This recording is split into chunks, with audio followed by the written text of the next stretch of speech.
Hello everyone, welcome to Bejas Academy. My name is Bejas and I'm going to be taking you particularly on this course. That is the DeFi course, the DeFi basics.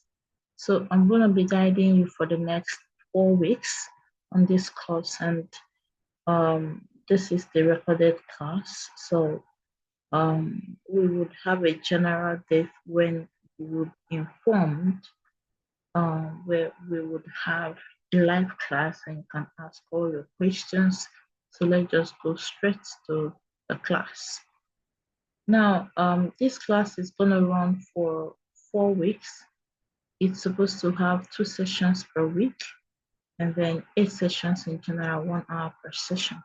So you're expected to be done with this DeFi basics by the end of 1 month.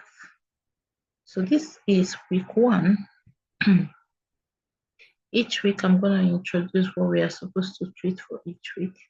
So week 1, we are treating, week 1 is an introductory class where we are treating cryptocurrency, with history of Bitcoin, how crypto matters in today's world, common myths and perceptions in crypto.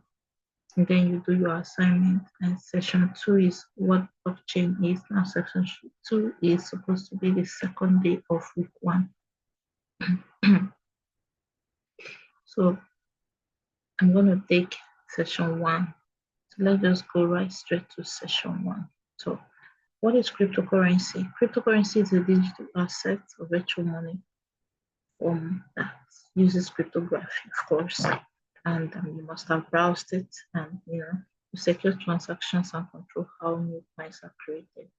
Unlike traditional money, now cryptocurrency is built on, is a cryptograph kind of writing, use cryptography in the writing to these are mathematical coding. Mathematical codings. So it works on a decentralized platform, and we'll still explain more. Now, the key features of the cryptocurrency is it is 100% digital, it is decentralized. Now, are there non-decentralized cryptocurrencies?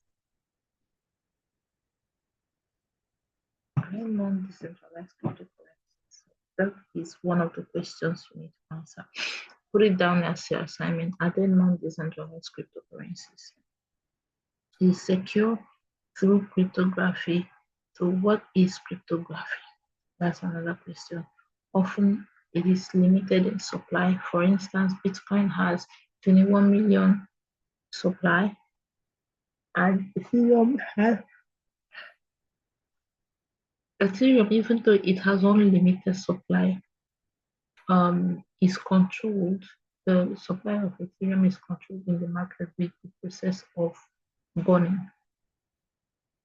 It has unlimited supply, meaning they can keep minting new Ethereum, but it is controlled with the process of burning. So think of cryptocurrency as an internet money that is borderless, transparent, controlled by no people, nobody, and you can use to make transactions anywhere. Now, the brief history of Bitcoin and crypto. Now, everything started with Bitcoin in 2009 when Satoshi Nakamoto. Now we believe, I personally believe Satoshi Nakamoto was an individual instead of a group of persons. Now, when Satoshi Nakamoto made the firstly he introduced the white paper, which is what one of the things we are going to tell you at the advanced level. One of the things that is very necessary when you're dealing with every crypto project, it must have a white paper. And I'm gonna teach you and explain what a white paper really is, and you're gonna get it. Now in 2008, because of the financial crisis that happened in the world, a lot of people lost money. And Satoshi Nakamoto then published the Bitcoin white paper um, as an alternative to fiat currency, published, or he introduced a cash system, an electronic cash system, which will become decentralized so that each individual can control his or her money. Well, that idea was simple: create a financial system that doesn't rely on banks or middlemen. It still allows people to send money securely and directly to each other, eliminating the middleman. And in January 2009, the Bitcoin network was launched, and from then it has been history. The Genesis block, and where Satoshi made a transaction from himself to someone else, and the Genesis block was created. Very interesting story there. I think you should go and research on it and read about it. Now, what made Bitcoin special? Bitcoin was special because people could send money online without needing a bank.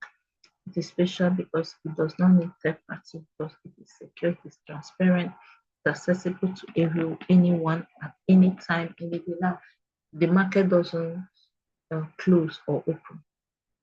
The market runs 24/7.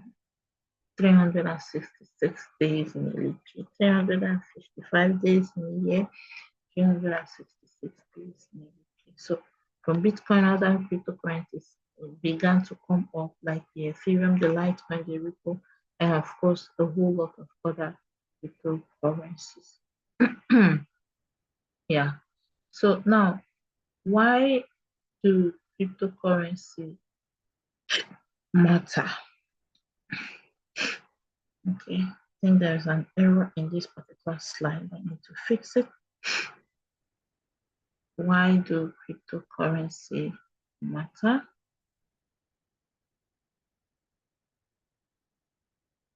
Okay, now it creates financial freedom, borderless payment, alternative investment, decentralized platform, and that is decentralized finance. It empowers the people to have no access to a banking system. It is transparent and it is secure. Does it mean it is 100% safe?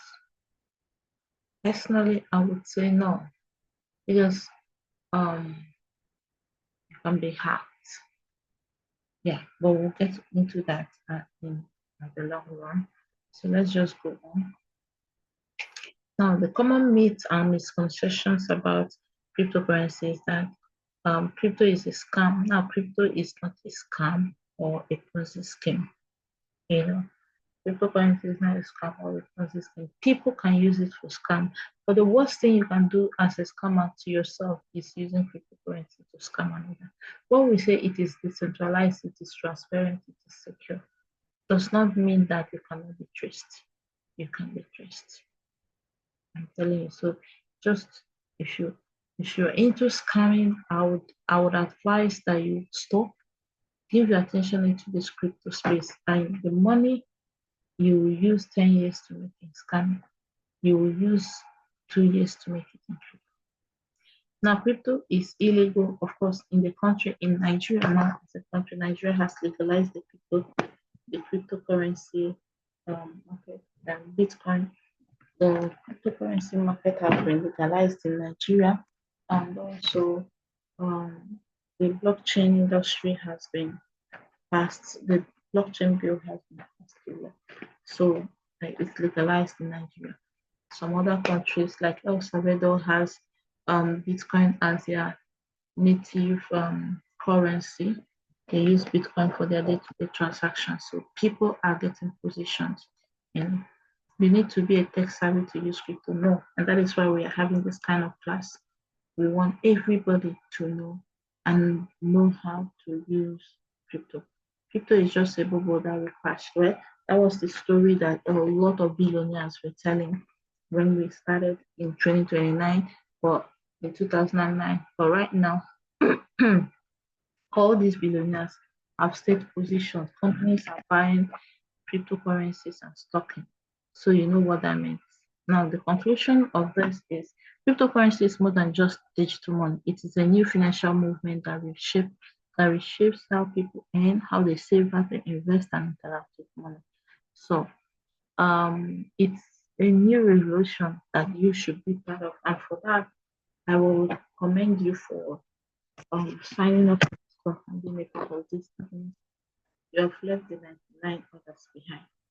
Now, assignment for this week, for this session, go and research on the Bitcoin blockchain. Everything you can find on the Bitcoin blockchain, research on it, develop your notes, and forward it to the Academy email.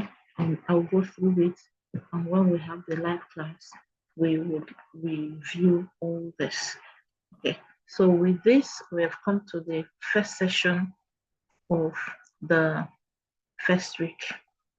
In the next video, I'll be treating the second session. See you there.